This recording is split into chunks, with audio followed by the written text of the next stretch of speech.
Okay, this is a tricky A-level question, right? They say the cathode of a cell of a square piece of copper. So this is your square piece of copper over here, right? So this 0.1 meter, this side, all right? And this side is also 0.1 meter, all right? So they assume that the piece of copper has no thickness and there's a uniform coverage, right? How long will it take a current of 4 ampere to cover both sides of the piece of copper with new copper to a depth of 1000 atoms? So which means it's going to cover both sides, all right, by 1000 atoms. All right. Okay, so we're going to find out, so what's the objective over here, right? So they're asking you to find out the time. So I'm going to use the formula, right? The formula I can use, maybe I use this one. I times T equals to NEF.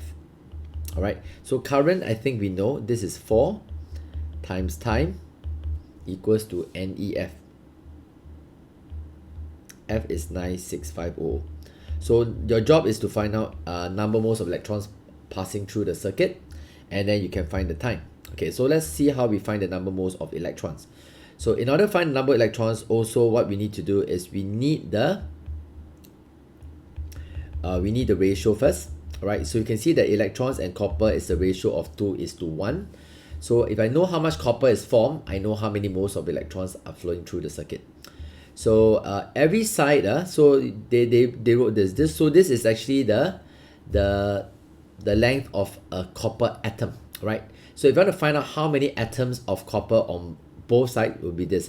So number of copper atoms on this side here, okay, the number of copper atoms on this side here on one side is equals to the length of the entire side divided by the length of one atom of copper. So it's 3 times 10 to the power minus 12, right?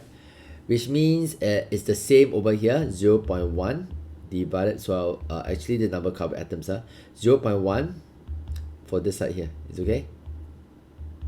Right, so this is also the number of carbon atoms. So how many carbon atoms are there altogether?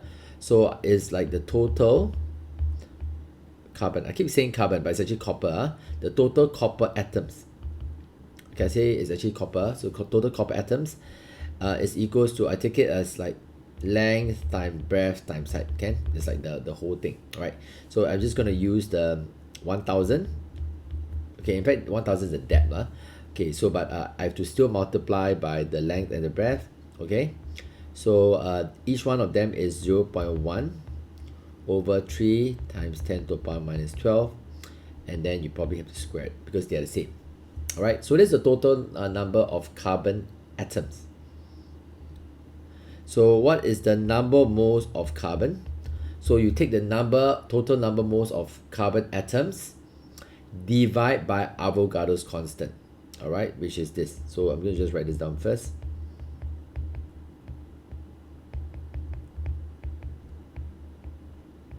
You divide by Avogadro's constant.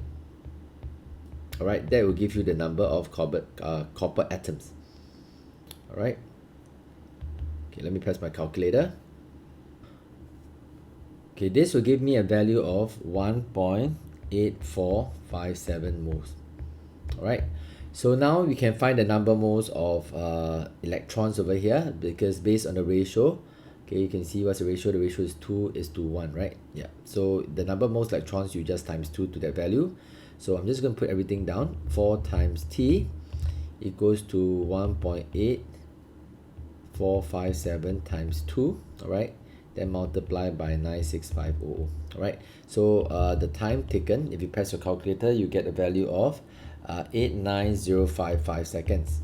Okay, if you want to change it to hours, right, it will become 24.7 hours, right? So that's why the answer is B. All right, so that's how it's done for this question.